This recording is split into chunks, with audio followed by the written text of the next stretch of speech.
Yo, how's everybody doing this morning? Okay, that's a lot of energy. Holy shit, I am not that excited as a person. What? Chat room, hello. Fun Smuggler, Bald Baby, Flame Wheel, cool guy. Miss Castle with the 4-year hype, tier 2 sub, 48 months. A legend. A legend. Castle, you're wonderful. Thank you very much. I can't express my gratitude. You're lovely.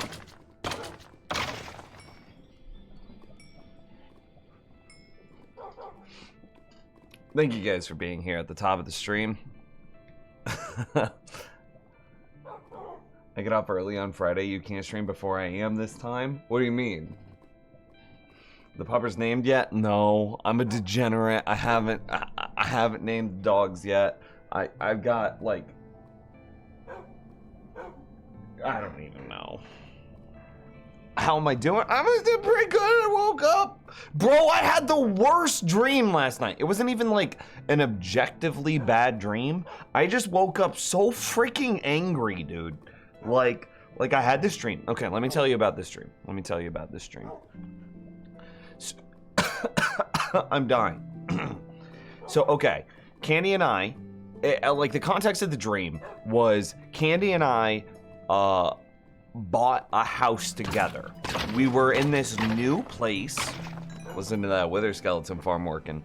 We were in this new place, and I had set up like my streaming room, my office, in the back of the house. It was like right next to the sunroom, which for whatever reason was also like a utility room. It was late at night in the dream, and so I was in this like back room of the house, near the back door, streaming. I was playing games. That's all that matters. And Candy was asleep.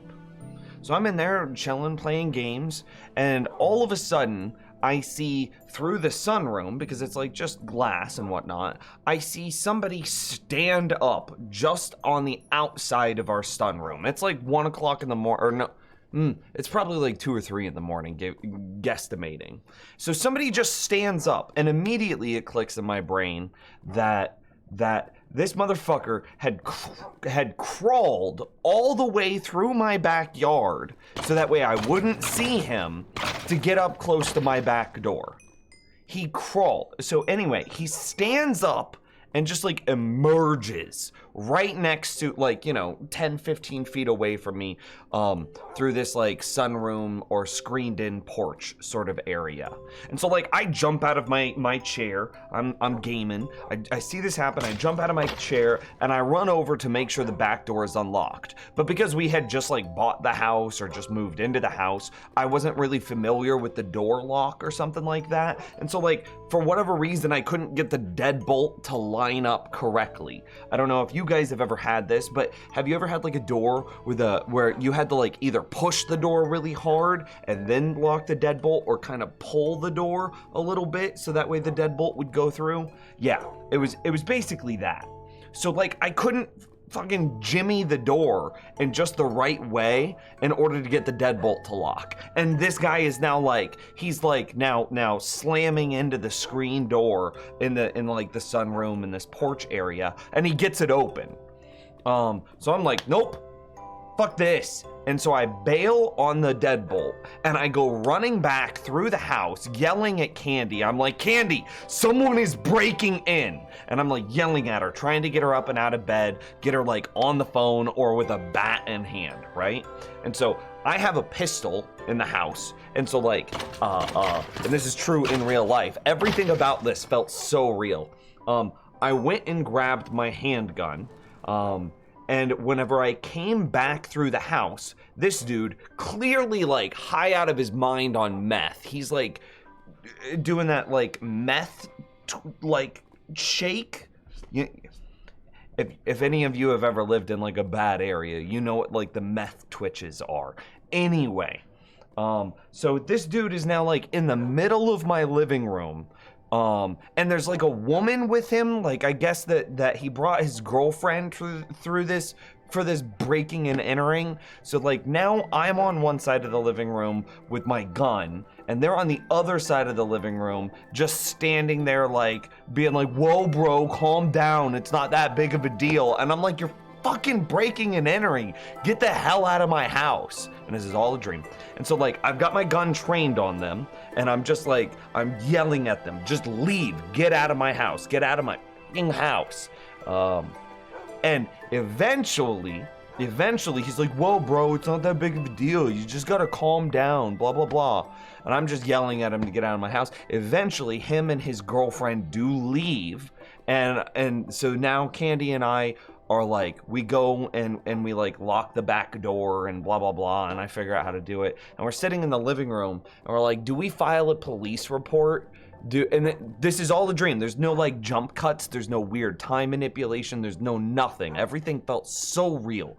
And so Candy and I are now like sitting in the living room in this house, and we're like, what do we do? Do we call the cops? Like the cops are just gonna show up, take a statement, and then leave? Is it even worth it? And as we're like walking through the house, debating on whether or not we should then call the cops at this point, I realize that he stole my laptop. And so I'm like angry because he broke into my house, stood with me face to face, was telling me to calm down, and stole my freaking laptop. And then like I'm going through it, so we do call the cops, and we file a police report, and this is all a dream, and we file a police report, and we go around and ask all of our neighbors if they have any security camera footage, and like I'm like, And then I'm like sitting there angry stewing because I have to like, my Google syncs my passwords between my desktop and my laptop. So I'm like having to do all this like password recovery in order to make sure he doesn't just get access to my life. And it's just like, I'm just so angry. The dream never ended. It felt so real. And like, and then at some point I'm like trying to change all my passwords and recover like all of the stuff that he was dicking with and blah blah blah. I'm trying to do all of that, and then that's when I woke up. I just woke up as I was bitterly changing passwords because this dude stole my laptop from right in front of me. It just felt like normally with dreams, it's like, okay, yeah, there were magic powers, or like, I have another dream that I can remember very vividly that happened like a month ago. And with that one, I was a superhero, man. Like I was a Marvel Avenger, and like it felt real, but like in hindsight, I'm like, oh yeah, no, I was clearly, I had superpowers. So like, okay, it's fine. But like this one, it was just some dude broke into my house and like stole my laptop. That was the dream. And then like, it was the fallout of like police not being very helpful and like none of my neighbors having security footage of it happening. And then like this guy got around our security footage and like changing all my passwords. And that was the whole dream. I was just angry.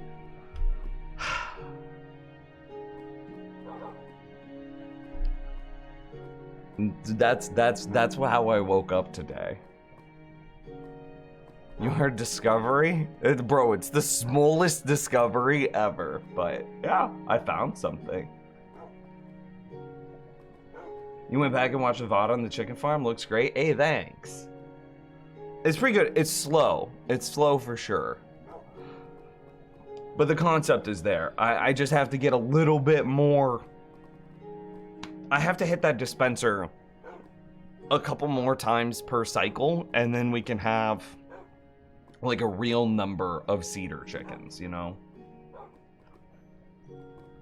A slow automatic farm is better than a fast manual farm? True. So it's just a dream though, right? 100% a dream. None of that has ever happened. I don't know that house. I don't know the person. I don't know the neighborhood. I don't know any of the cops that I talk to. I don't know anything about anything. All of it, like everything, every physical object in the dream was real. Like the couch that was in the living room was our couches. The laptop was the laptop that I own. It's like, it's behind me somewhere. And it's like, the computer I was sitting at is this desk, just in a different room because I'm in a different house. All of the, like, candy was candy. I was myself. Like, my laptop, my computer, our couches, our TV, all of it was real. It was just in a new house. But the dream explained that by saying that we had recently moved. Very clearly in the dream, I remember like discussing or talking about recently moving.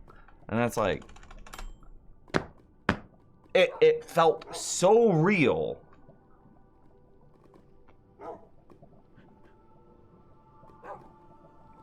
I mean, I could draw what it was. Like, there were only a couple of points in the house that, like, I really remember. But, like, if I had written it down, or if I had drawn the layout of the house, I could have drawn the layout the moment I woke up. But I didn't, so I can't remember it now, you know? But you're a fight person? I mean, I'm a fight. In the fight or flight, I'm a fight person as well. I just didn't want to shoot somebody. That's a bit drastic.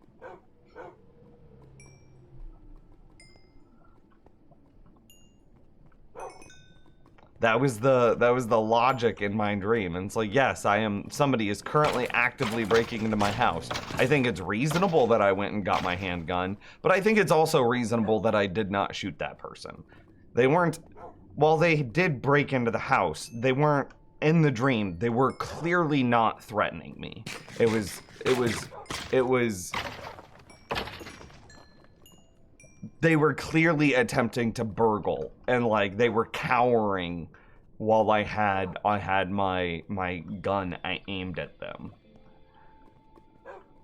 So like I'm not gonna shoot somebody for that, I think.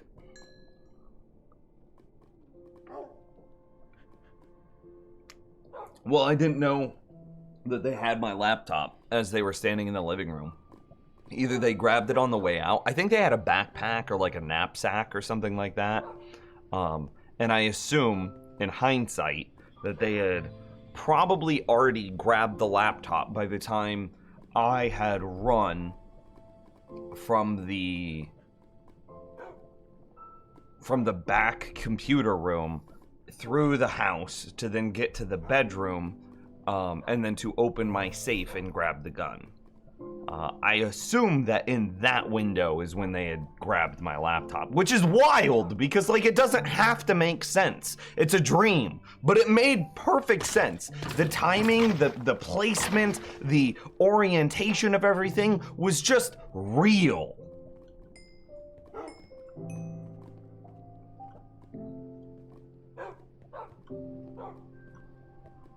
So, and that's the thing that made me so like angry, is because I had to like in the morning when I woke up and I recognized that what had happened wasn't real and that it was a dream. Hang on, I'm gonna go get my laptop just to be sure. I'm so paranoid. Okay. Okay. Hang on. It's in like a laptop backpack right now. Okay, I'm opening it. Boom! Here's my laptop. I got it. Can you hear me? This is me touching the back of the laptop. Laptop's right here.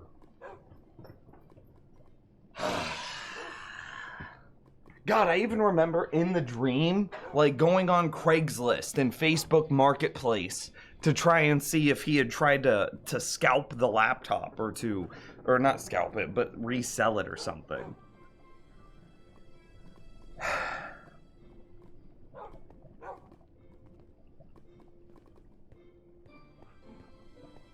Imagine it was gone. MacBook, I wouldn't be caught dead using a Mac.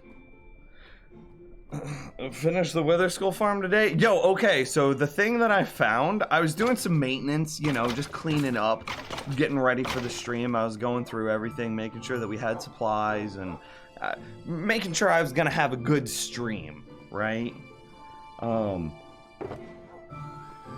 I found 28 Wither Roses.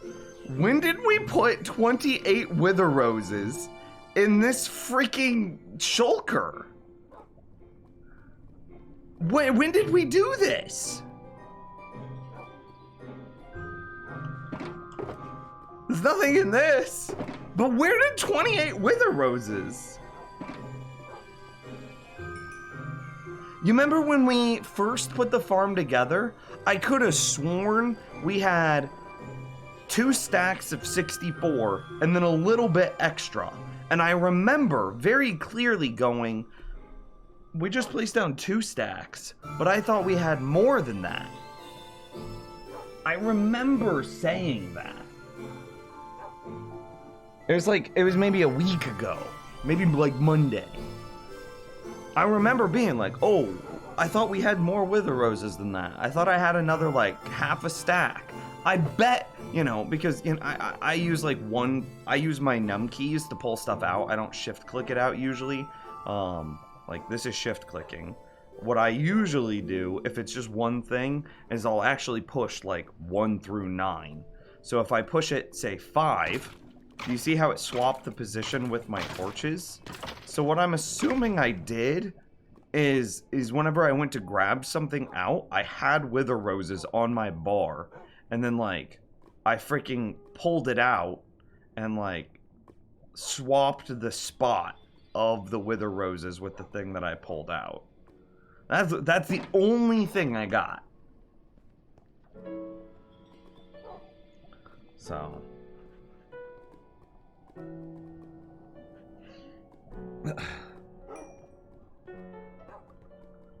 Okay, so anyway, we have more wither roses.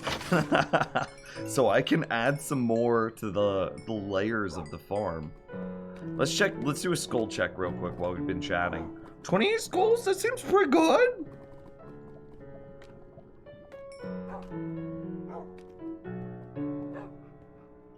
I did have a dream not too long ago where I was like, I told you about this already. I was a superhero and I was like responsible for saving the world.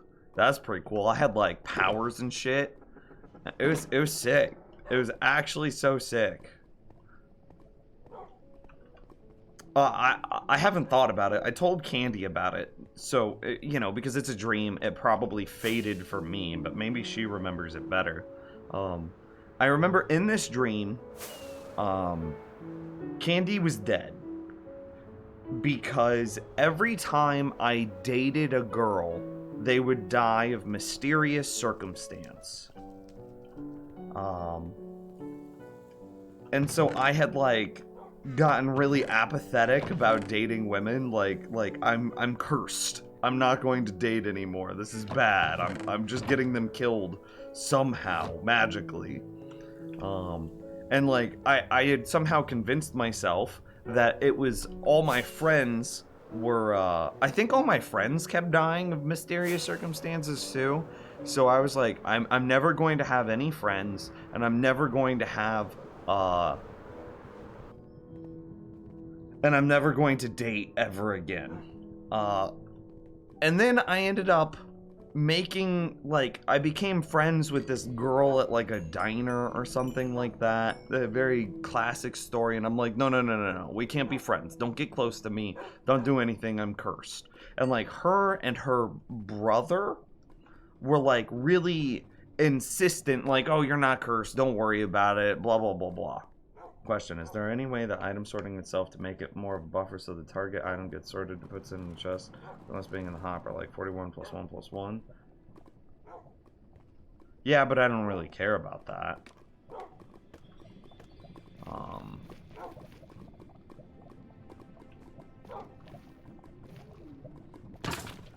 No, actually. No, you wouldn't be able to do that because then if the stack reach 64, it would create a signal of 4, which would then power the other filter. So anyway, this girl from the diner and her brother were insistent, like, oh, you're not cursed, don't worry about it, we'll be your friends. The girl was Lily Pichu, who is like a famous streamer. I don't know. And her brother, I don't know who her brother was. Indiscriminate Asian man, I don't know.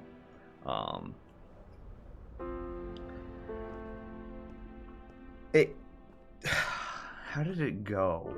So we were hanging out at like the diner or something. What do I do? Hang on, I'm thinking. Yeah, Lily Pichu was my diner friend. I don't know. It's a dream. Can I like step over here? Okay. Then it was something like,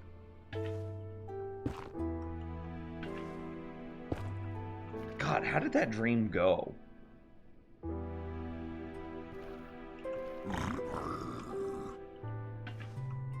I'm trying to remember it.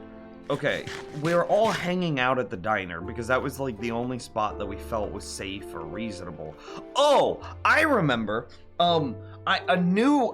A third person had come into my life and was like trying also really hard. I don't remember how I met this person, but he was like trying really hard to be my best friend. Like he was like super touchy-feely, and he was always calling me his best bud, even though we had met like only a week prior. And I was just like, bro, you just need to chill out. We're just like, and I kept running into him like we were like gym buddies or something. I don't know. It was Matt Gates was this like creepy dude, was the sleazy dude in my dream, because who, if you don't know, is currently under investigation. He's a United States senator, and he's currently under investigation for soliciting minors for sex. So Matt Gates was in my dream. So Lily Pichu was my like diner friend, and Matt Gates was this like creepy gym bro that was being way too weird with me. Lily Pichu, of course they don't know of each other. So like Lily Pichu is just like, hey, we haven't seen or heard from you in a while. What's going on? And I'm like, oh yeah, I've been kind of hanging out with this like kind of douchey guy, but he goes to my gym or something like that. I don't really remember. It's a dream. I've been hanging out with this douchey guy a bit, and been going to the gym or something a lot. So I haven't. And Lily Pichu, she seemed like nervous that I was hanging out with somebody that wasn't her or her brother, which was really strange, but like, whatever, I'm cursed. All my friends and significant others keep dying, so I didn't really think anything of it. And then I'm like, oh yeah, it's just this guy, his name is like, I don't remember what his name was in the dream, I'm just going to call him Matt Gates. Oh yeah, it's just this guy, Matt Gates, that I've been hanging out with and she goes, whoa, wait, it's Matt Gates that you've been hanging out? And I'm like, what, how do you know him? And like Lily Pichu and her dream brother were like, you need to never talk to that person again. You can't talk to them, you can't see them, you can't hang out with them, you can't none of it. And I'm like, what, why? And then like at that point, again, Lily, her brother, and I are all at this diner. It's like a fucking Denny's or something, and we're like getting it's, I don't know, maybe 10 o'clock or something like that. It's late at night. It's in the winter. I remember that very specifically because there's no like leaves on the trees or anything. And so it's like late at night. And then Matt Gates is just in the parking lot outside the diner. We all look out the window and we see him there, and it's like, what the hell? And he's like clearly creeping on us as we are. What happened to my...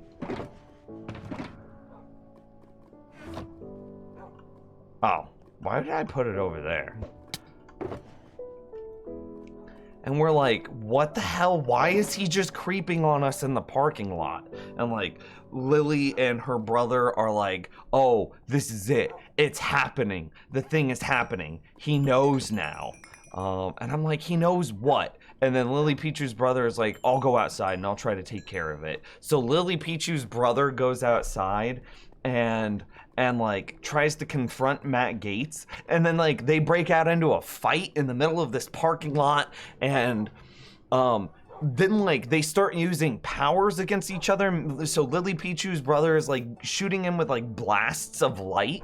It's just a giant, like a flare strobe happens, and then Matt Gates goes flying off and slams into a car, but then he stands up seemingly uninjured and the car is just fucked. And then Matt Gates just like a blast back, but it's not white light energy, it's just more like a shockwave sort of energy. And he sends Lily Pichu's brother going flying, and they're like blasting each other back and forth. It's very much like a Gandalf versus Sauron kind of magic, where it's in Lord of the Rings, where it's a very subtle effect. It's not like Harry Potter where you have beams of light, or Dragon Ball Z where you have like laser beams and shit. No, it's like very subtle, like just like ripples and shock waves and flashes of light. So anyway, they like blast each other, and then all of a sudden you see like all the street lights. It's late. It's winter time, so it like the sun had set hours ago, and it's like a crisp winter, so it's just very black. I remember this so vividly.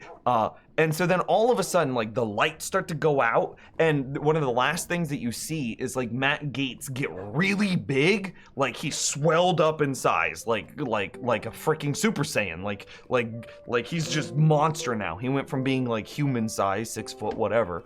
And then boom, he's like 10 feet tall, just muscles rippling, and then like the shadows started to like split out of him, like his chest, like his chest didn't split open, but like just like a shadow entity emerged from his chest, and then boom, slammed into Lily Pichu's brother and just fucking murdered him. And then like all of a sudden Matt Gates goes flying, and like Lily Pichu and I are still in this Denny's, like hiding underneath the table or something.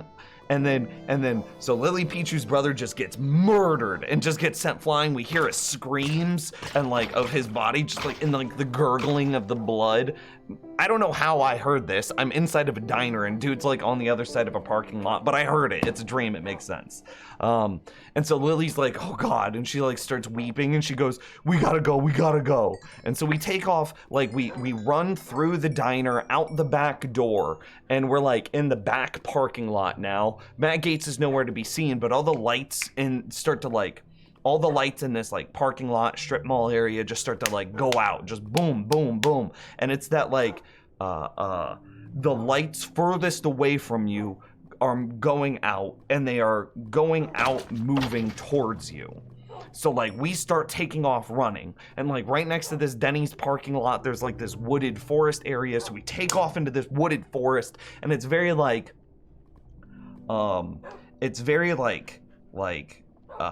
again, it's winter, so it's just trees and there's no leaves on the trees, there's no grass, there's no foliage. We're just running through like, I don't know, razor sharp trees or something. So we're running, and like all of a sudden this like shadow whip comes out of nowhere. I don't know if it's like a whip or maybe a hand or a tentacle, I don't know, but it like grabs my ankle.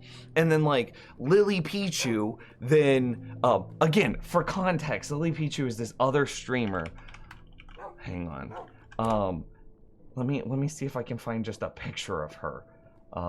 She's just this like small little streamer. She like does a blast of white energy in the same sort of sense that her brother did. And like boom, the tentacle releases and it like withers away and it slinks back into the darkness that's behind us.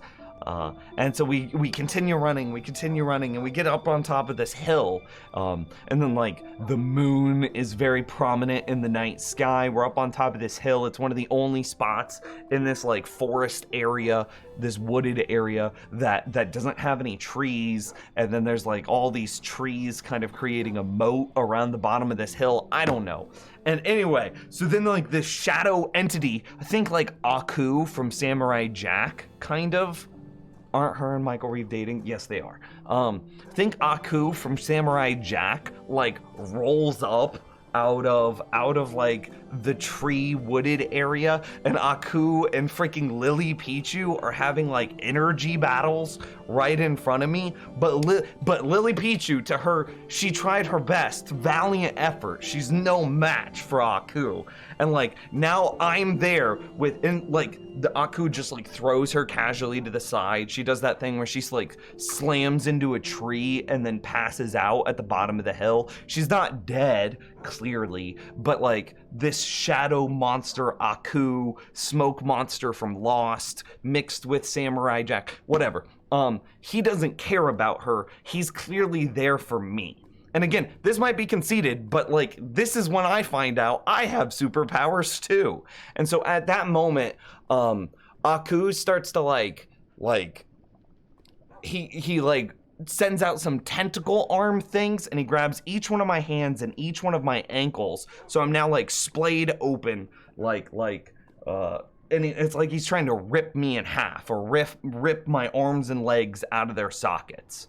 And he's like 20 feet tall or something, right? Just absolutely monstrous. He's holding me up in the air trying to rip me in half.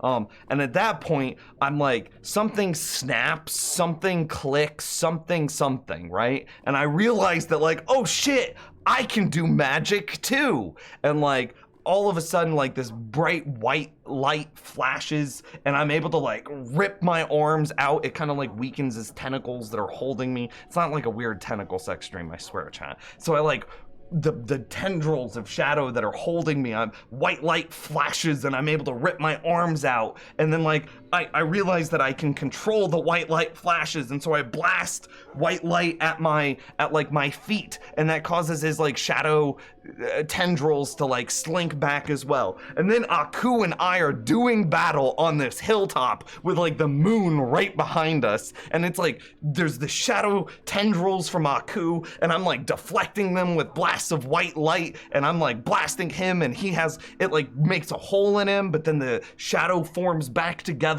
and he's okay. And so then like we just fight for, I don't know, it could have been 30 seconds, it could have been an hour, I have no context. It's a dream.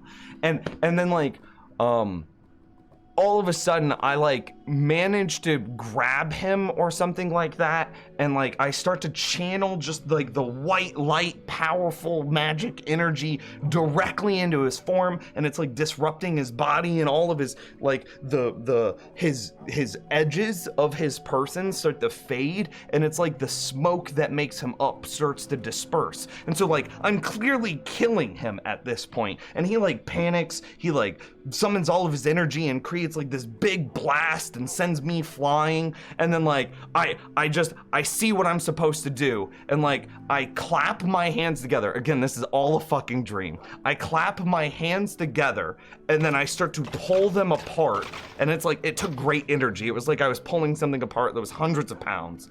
And like as I do this, a portal that is just pure white opens up directly behind this Samurai Jack Aku or Smoke Monster from Lost, sort of a big white portal like just opens up, like maybe he's 20 feet tall, maybe like a 50-foot tall, just pure white light portal opens up behind him.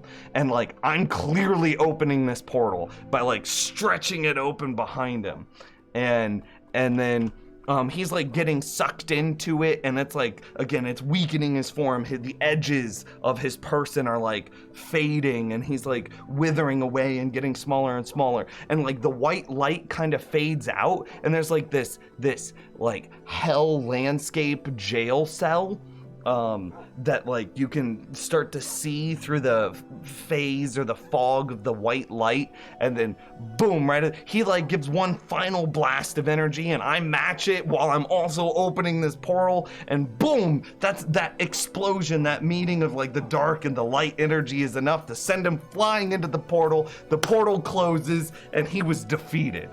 I then go check on Lily Pichu. She was just waking up, and she's like, "You are the savior. Everybody's been dying because evil forces have been trying to suppress you and turn you to the dark side. But the power of the light is too strong." And that's where the dream ended.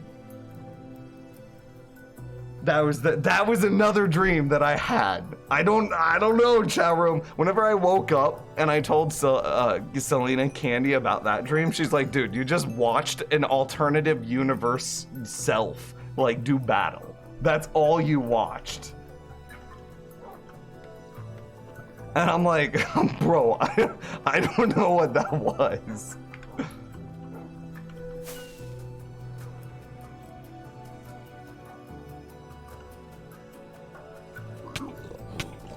I missed.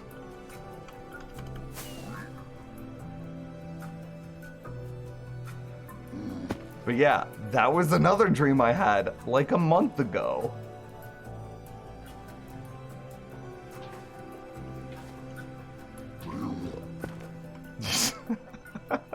Time for the Netflix adaptation to ruin it. You know what? And like hindsight, I think it's just a poorly abridged version of like Heroes meets Samurai Jack meets Lost, Smoke Monster meets Dragon Ball. That's all it really felt like.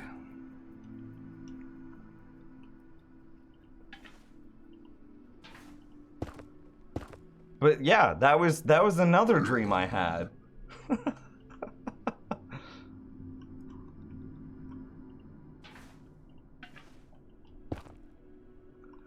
Sounds like the average D&D campaign, to be honest. It was very, I don't know if it could be a good D&D campaign, because it was very much like, it was the Harry Potter thing, it was the Anakin thing, it was the you are the chosen one, and the universe is fighting to either corrupt you or save you. It was very much like the theme or motive. And I'm not this conceited of a person, chat room. I do not think this highly of myself. But like, that's what the dream was. The universe conspires with you or against you in order to yeah. Because you are the chosen one. That's what it was.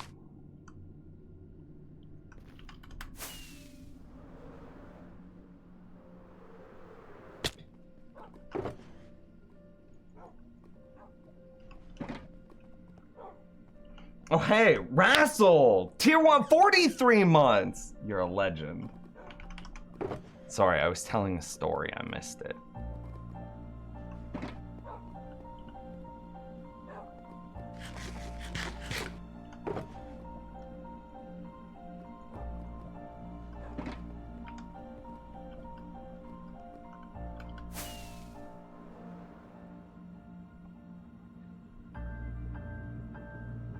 It was sales, RIP.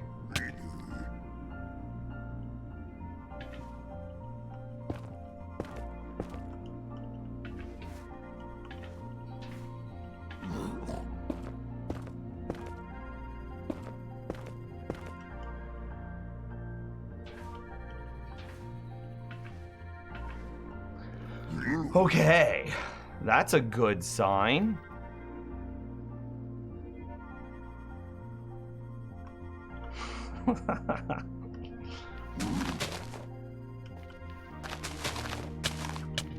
Why would they do this to myself?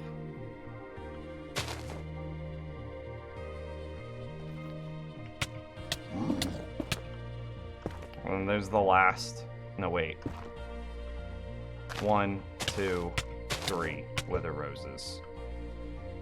Well, I have all of my first pass of powdered snow down. We can... There's supposed to be some powdered snow here as well, but this is more optional because this is the powdered snow that if they fall off the back for whatever reason, this prevents fall damage from the back. Yeah.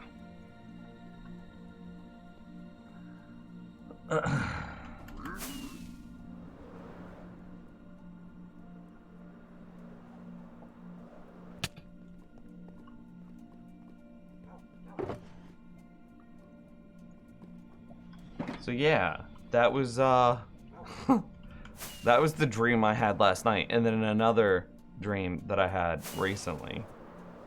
Thank you for listening to my TED Talk.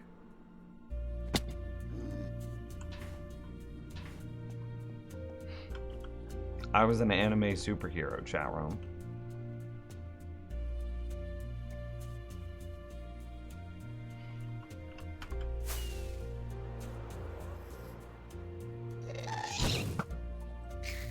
Yeah.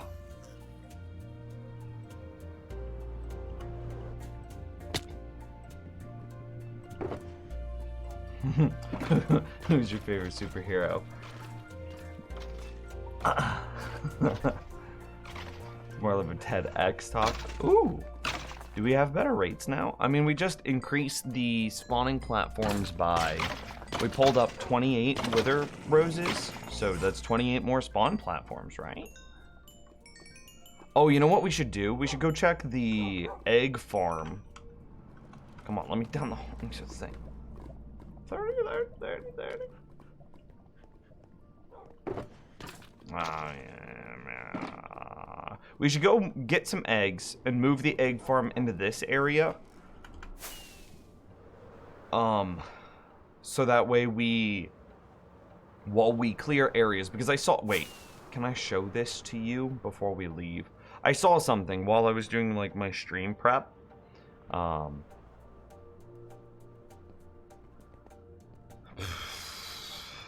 saw something. Oh, look at all them wither boys. Hitbox is shown. I saw that. Look at all those. So we clearly need to clean out this space to free up rates. Yeah, that's the next problem area. It's like, I don't see anything too bad over in this space. Maybe a handful, but like nothing like what we see over there.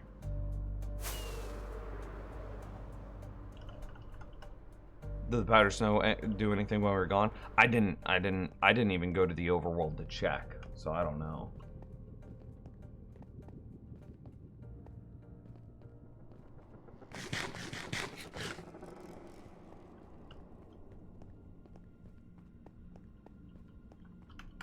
Have I finished the playlist? No. It'll be an ongoing project that I expect to take, I don't want to say months, but just time, you know. I think I'm vetoing, what was it? Something, it was a Beatles song. Emma Jean? What was the Beatles song? It's the Lonely People song. That's what I know it as. It's the All the Lonely People. It's that one. Okay, well, they're grown now. While the name Eleanor Rigby, yeah, that's what it is. While Eleanor Rigby is the correct title, while the name is featured, it's featured twice in the song, which means, you know, it has to be featured in the song requirement. Eleanor Rigby is not the focus of the song, and you also have Father Mackenzie, who is also featured twice in the song. Eleanor Rigby, it is not necessarily a song about Eleanor Rigby. It's a song about a group of people where Eleanor Rigby is one of the examples provided. And there is another example provided in Father Mackenzie, who would also fit as the focus of the song. And to me, that defeats the spirit of the playlist.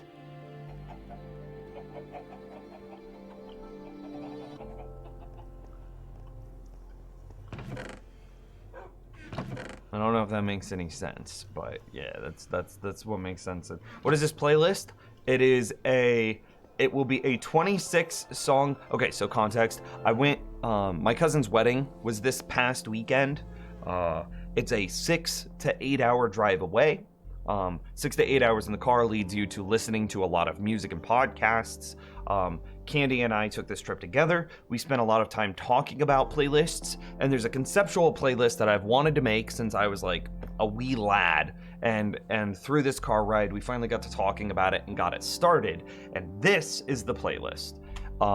It's a 26 song playlist, one song per letter of the alphabet.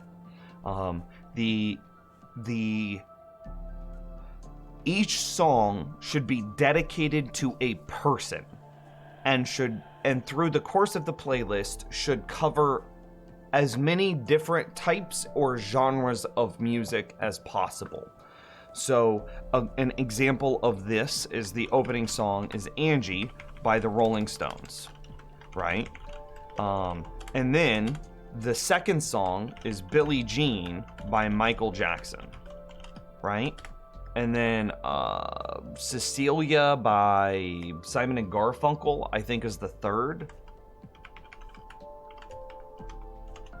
And so you can see how this is a song about A, then B, then C, and down and down and down it goes. And then you could do like Danny California by Red Hot Chili Peppers, right? And so you have A, B, C, D, etc., down and down. And so we were talking about Eleanor Rigby as being the song for E by the Beatles, but I think that it doesn't meet the spirit or the theme of the playlist because Eleanor Rigby is not the focus of the song. She is an example of a group of people in the song.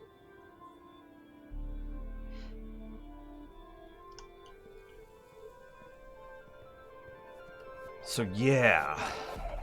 Anyway, let's basically do this, but go set it up inside the thing.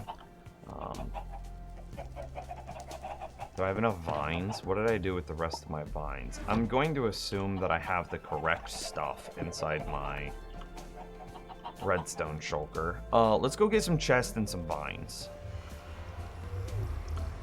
So yeah, we've got some of the songs that I thought were going to... Okay, so then I brought this up on stream yesterday because there are some songs that are probably going to be notoriously difficult to find. Notably Q, X, Z, maybe U.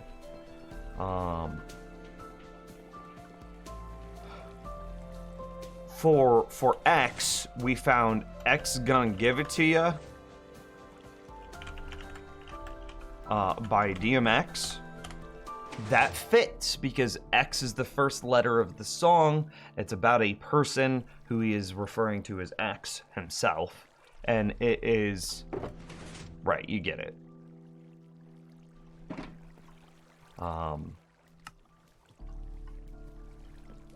For Q, I think, Quasimodo by Lifehouse, I think is what we talked about yesterday.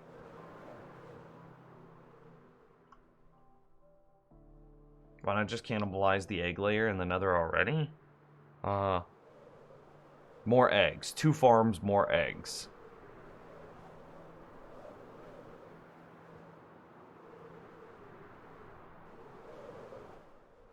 Depending on what project, we get more and more eggs. We should build some sort of really rudimentary vine farm.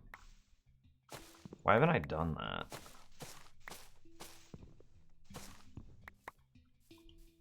I don't care about those anymore. That's what my parents said to me when I turned 18.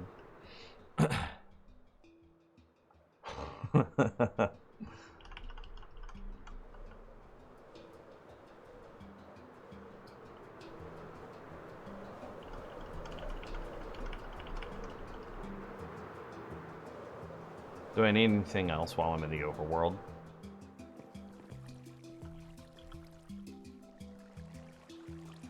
Everything that I would want. Oh, let's just pick up some wood to put it inside of our wood shulker because our wood shulker is very empty.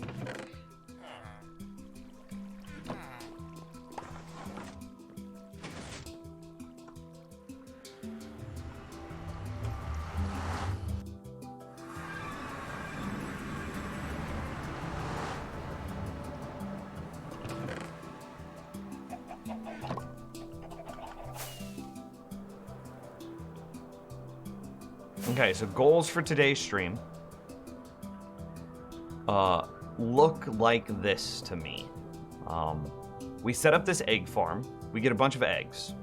Then we set up, while we set up that egg farm, we go clear that trouble area that I just showed you over here.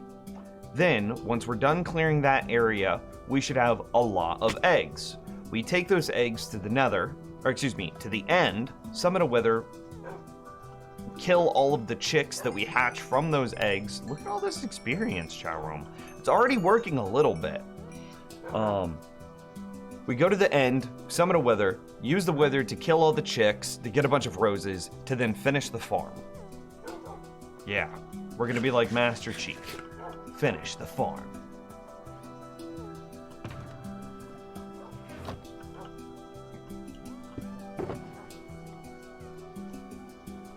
Okay, I need some number of double chests. Sure.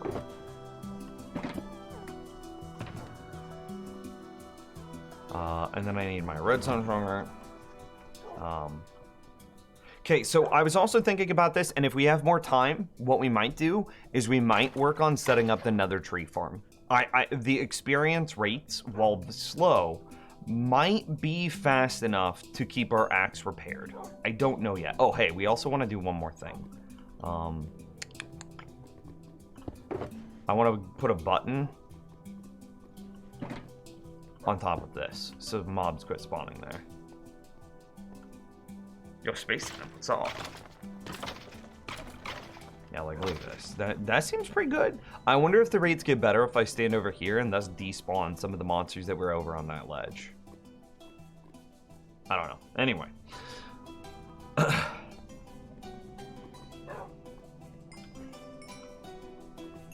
Yeah, doesn't seem bad. It's definitely not great. But it's not bad now. Anyway, so we set up these chickens, and there's a chance that in the very near future we set up the nether tree farm, which I think goes right here, opposite our entrance.